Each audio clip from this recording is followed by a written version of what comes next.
O governo Lula publicou ontem, em edição extra do Diário Oficial da União, a portaria acertada com a cúpula do Congresso para destravar o pagamento de emendas parlamentares e reduzir a animosidade contra os projetos do Executivo. O texto...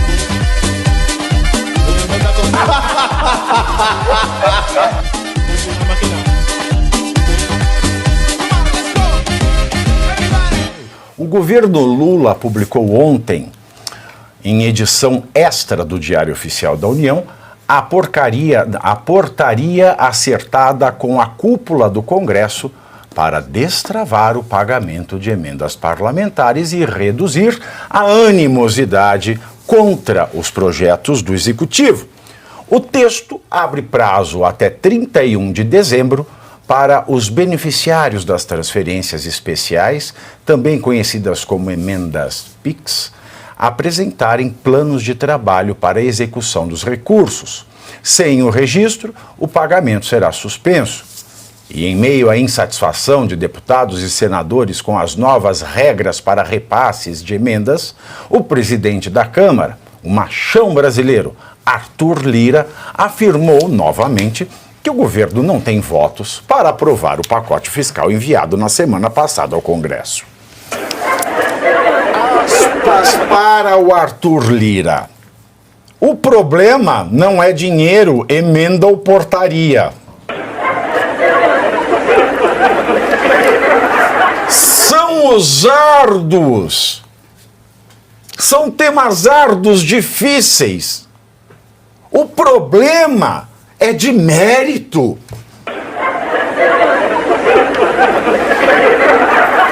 E depois todo esse contencioso que está havendo e não é escondido entre as decisões do Supremo, as votações do Congresso e decisões do Poder Executivo. Isso precisa ser solucionado, fecho aspas, para Arthur Lira, e já emendo o seguinte, Arthur, segundo uma pesquisa da Genial Quest, apenas 38% dos brasileiros ficaram sabendo do pacote de corte de gastos apresentado em cadeia nacional de rádio e televisão pelo ministro da Fazenda e que foi agraciado com o prêmio de personalidade climática, Fernando Haddad. Dentro desse recorte, 68% dos entrevistados acreditam que as medidas apresentadas não serão suficientes para melhorar as contas do governo, número que reforça a impressão negativa do Walter, mercado financeiro. Olha que incrível, Vivi. O Congresso, né, está chantageando o governo. Oh, coitado do governo, né? Só vai aprovar o ajuste fiscal se liberar emendas. Mas o Arthur Lira disse que não, o problema não é dinheiro. O problema é o mérito. Eles estão preocupados, de fato, com o mérito do pacote fiscal. Bom, se de fato for o mérito, não tem que aprovar nada, porque esse pacote não corta nada. Vai aprovar o quê? Né? Então, é claro que não é mérito nenhum. O Congresso quer dinheiro. E fala a verdade, o Lula não consegue cortar nem a unha do pé, vai cortar. E cortou receita, né?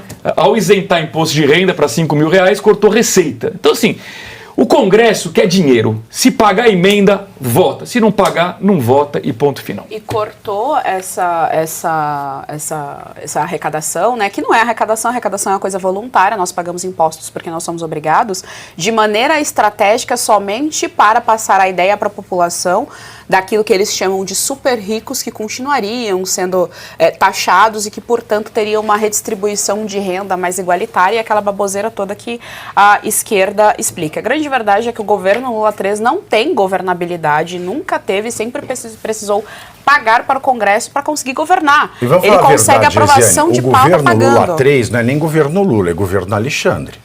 É o governo Alexandre. Ontem, quando eu vi a notícia, né, de que o nosso presidente estava mal, eu fui verificar se o Alexandre estava bem, né, o dono desse país. O Alexandre está passando super bem, não fez nenhuma cirurgia, está tudo ok com ele. Mas a grande verdade é essa, não existe governabilidade, eles precisam pagar para ter pautas aprovadas dentro do Congresso. No comecinho do ano passado, meados mais ou menos do ano passado, o Lira já tinha dito pro Lula que ele não ia ficar segurando esse rojão, essa bomba dessa questão das emendas e tal, que o Lula tinha que resolver resolver isso junto com o Congresso. Então essa briga toda é só pelo dinheiro. E aí, de novo, mais uma vez, me incomoda. Isso tudo começou com Flávio Dino legislando lá do STF, falando como isso ia ser administrado, e os deputados federais e os senadores, em sua grande maioria, não se incomodam com isso, não se incomodam, portanto, por terem a Constituição completamente anulada e por terem as próprias funções anuladas, por terem o Congresso, de certa forma, fechado. Eles se incomodam porque os seus interesses particulares e eleitorais não estão sendo atendidos com o dinheiro que é do povo, dinheiro do pagador de impostos, dinheiro do cara que vai encontrar no mercado azeite para parcelar, carne cara, ovo caro. Então a grande questão é essa, política brasileira sendo feita só desses burocratas que estão interessados em dinheiro e poder. É verdade. Agora, Josi, você veja, olha que situação. O que lhe parece essa frase? Se o governo, né, para o governo dizer que tem pauta dentro, os congressistas têm que receber dinheiro adiantado. O que lhe parece isso? Que não tem oposição que a população esperava ter e que não adianta esperar que o Congresso vai bater de frente com o governo. Isso que a Geise falou já esclareceu muito essa parte. O Congresso vai, aspas, ajudar a votar alguma pauta que ajude a população se receber dinheiro ali das emendas PIX. Acabou. Isso só que, assim, a gente está aqui explicando, isso tem que ficar claro para quem nos acompanha. Isso tem que se tornar um fato, tá? Não para que isso gere um comportamento de, não vou mais acompanhar, não me importa, porque nunca vai mudar. Não, mas de acompanhar, obviamente, porque quem coloca o Congresso lá somos nós. Então a gente tem a importância sim da presidência, mas poxa, lá em final de 2022, o que a gente ouvia? A maior oposição da história. Não tirando o mérito de pessoas que estão ali batendo de frente para tentar minimizar os efeitos desse governo. Agora, poxa, pega no geral ali os 500 e poucos deputados, sabe? Mas o que eu queria colocar aqui e puxar um pouco para nessas horas a gente refletir sobre quando a gente fala do populismo. Sim. A gente fala populismo aqui, lá e tudo mais, e ninguém entende profundamente o que de fato é, porque a gente brinca, né, a questão da picanha, da cervejinha, mas é com isso que o governo vai se eleger. Vou dar um exemplo. A gente coringou aqui já. Exato. Nós coringamos, coringamos. Entendeu? A questão da isenção do imposto de renda que o Haddad anunciou, foi isso que ficou na mente da população. Ninguém está preocupado, nossa, ele vai tentar ali conter gastos para não explodir a dívida pública para o dólar. Não, governo Lula vai dar isenção para quem ganha até 5 mil. Esse é meu presidente. O fato é que o Congresso já deixou claro, não vai votar esse ano, não vai votar ano que vem, muito provavelmente 2026, porque ano que vem vai ser ano turbo para a reeleição em 2026. Isso se votar em 2026 porque é ano eleitoral, acabou, tá? A partir do ano que vem o Congresso já está 1000 por hora pensando em 2026. Só que isso a população já não quer saber, ele está lá com a promessa. Então quando a gente fala em populismo, são essas medidas que vão, que trazem ali, seja audiência, seja apoio, seja popularidade de um presidente. E essa parte chata que a gente explica aqui a todo momento, gente, olha a verdade, olha a dívida pública, olha o dólar. Poxa, a última vez que a gente falou aqui, que eu estava aqui em relação ao dólar, ele estava 5,60. Eu falei aqui brincando que ele estava barato. Hoje o normal, o colega anunciou, tá 6. Gente, é o novo normal. É o novo normal. Isso que eu queria dizer. Só que a população não, mas a gente não come dólar. Poxa, quantas vezes a gente tem que explicar que a gente importa trigo, que as nossas commodities são negociadas em dólar? Isso afeta muito mais. A FGV fez uma pesquisa que a alta do dólar afeta majoritariamente as famílias mais pobres. E assim, eu nunca vou desistir dessa missão, a gente nunca vai. Agora eu queria muito bem entender qual é a maior barreira que a gente tem que enfrentar para conseguir fazer a população entender isso. Porque para mim, imunidade é cognitiva. Negação da realidade. Como que a gente barra isso? Como que a gente vence isso? Como, professor? Tem como, eu voto com os relatores. Eu acho que não tem muito o que acrescentar. A única coisa que eu poderia falar tem uma frase que eu sempre uso da Daniela Alves, e eu faço não por referência... Saudade da Daniela. Um beijo para a Daniela. Volte logo, Daniela. Estamos morrendo de saudade de você. Continuando. Uma frase que eu sempre uso da Dani, que é peça nova em máquina velha não produz novidades porque as engrenagens são as mesmas. Qual é o grande problema que talvez isso a sociedade tenha que entender? O nosso problema é estrutural, não porque eu fico nessa babaquice woke. É uma questão estrutural, racismo estrutural, gênero estrutural, não é isso não. A estrutura do nosso sistema político, ele não permite, porque o nosso sistema político ele foi montado para duas coisas, para preservar o poder daqueles que chegam lá e fazer com que haja um casamento endogâmico só entre eles. Então a relação de poder é entre eles. Então, o Arthur falou, é dinheiro. Eles só querem dinheiro. Não adianta dizer, não, é uma questão de mérito. Não tem questão de mérito. Mérito é nenhum. Porque todas as propostas do governo são infundadas, são ilegítimas, são incoerentes, são contraditórias. Então não tem o que discutir mérito. O problema é só dinheiro, é uma negociação. A máquina é feita para se autorreproduzir. São os donos do poder, eles estão lá. Essa, por exemplo, é a dificuldade que você tem. Uma coisa interessante nessa figura que o senhor usou do casamento endogâmico, porque biologicamente o casamento endogâmico ele produz déficits de cognição, é isso mesmo. Né, problemas no intelecto. Nessa figura ela cai como uma luva. E Pave, se alguém um dia vier nos acusar, isso que você falou é tão espetacular para nos defender de todos os mau caráter que podem um dia nos acusar de alguma coisa. Por exemplo, quando você diz assim, o casamento endogâmico é o mesmo problema do casamento exclusivamente dentro de uma única, supostamente, raça, se existisse. Porque é exatamente a mistura que faz com que o melhor produza. Então, o casamento endogâmico, ele gera apenas deficiências. É isso que dá, porque é só pegar pela genética. Azão, azinho, azinho. Que é isso? A é o gênero dominante, azinho é o recessivo, que é o que tem um problema. Se você botar pessoas que são do mesmo grupo, é lógico que aquilo que é o recessivo, que tem a doença, o problema intelectual, quer que seja, vai aumentar a proporção. Se você espalhar, o recessivo acaba se dissipando, ou seja, o recessivo é aquele com o problema.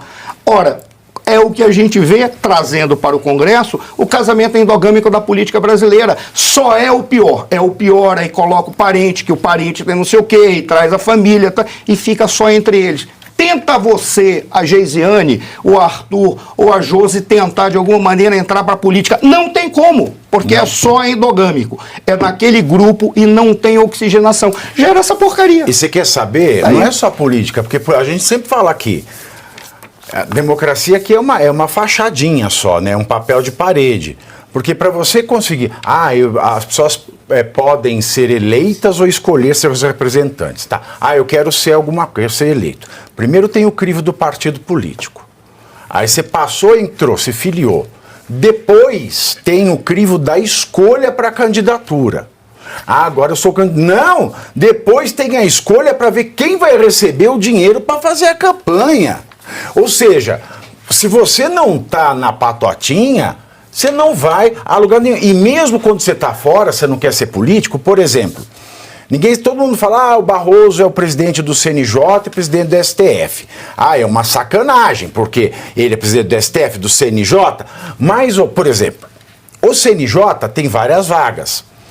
Tem duas vagas, por exemplo, uma é da Câmara, outra do Senado. São vagas que a Câmara e o Senado escolhem um cidadão de notável saber jurídico para ocupar o assento da Câmara dos Deputados no CNJ, ou mesmo no Senado. Ele escolhe um cidadão comum de notável saber jurídico para ocupar a cadeira do Senado no CNJ. Pergunta-se: o maior congresso conservador da história brasileira emplacou alguém de direita no CNJ? Não, sabe quem emplacou? A ex-chefe de gabinete do Toffoli. Porque vem em negociação, cara. E eu sei disso. Porque todo mundo só fala, não faz nada. Não, eu fui pedir. Sabe qual foi a resposta? Cri. E o som de feno rolando. Até para isso. Né, mas esse é que é o problema. E quando você falou dos partidos políticos, não vamos estender muito, mas eu acho que é interessante. Qual é a primeira guerra depois que eles aceitam a tua candidatura? Conseguir a porcaria da legenda. Para conseguir uma legenda, cara, você tem que vender a tua alma pro diabo. E detalhe, aí eles ficam dizendo quais são as legendas que são mnemonicamente mais adequadas. Aí ficam dando aqueles números maravilhosos para quem são os... E aquele que não serve para nada, deixa lá. Aí você vai atrás do fundo partidário ou do fundo eleitoral. E aí o que o partido diz? Não, vá atrás de dinheiro. Aí você traz dinheiro, só que o dinheiro que você pega não é para você, é para o partido.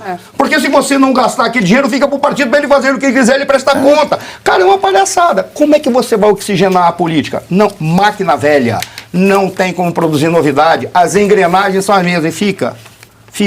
Você vai ficar colocando tem que mudar motor totalmente de essa máquina. É isso. No Chevette 64. Essa é minha luta de 30 anos. E eu mudar vou falar essa máquina. De Chevette 64. Então, primeiro você curte. que é o preço deste programa. Quanto vale o ingresso para ver este palhaço neste picadeiro bonito? Vale uma curtida. Vale o seu like, o seu joinha, o seu gostei. Então, a sua obrigação é curtir. Se puder, comente, porque quem comenta ajuda no engajamento. Então, primeiro C é curtir, segundo C é comentar, o terceiro C, o que seria muito louvável, seria você compartilhar. Tem um link que é a setinha, uma setinha assim, meia bomba.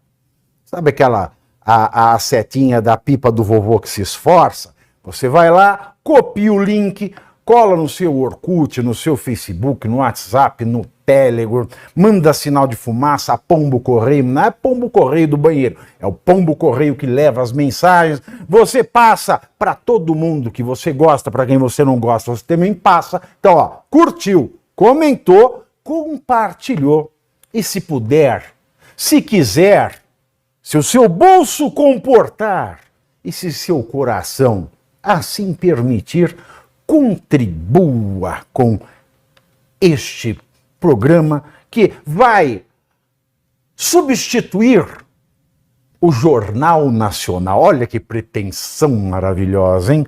Se liga, ô Bonner, nós vamos derrubar o Jornal Nacional. Esta é a meta.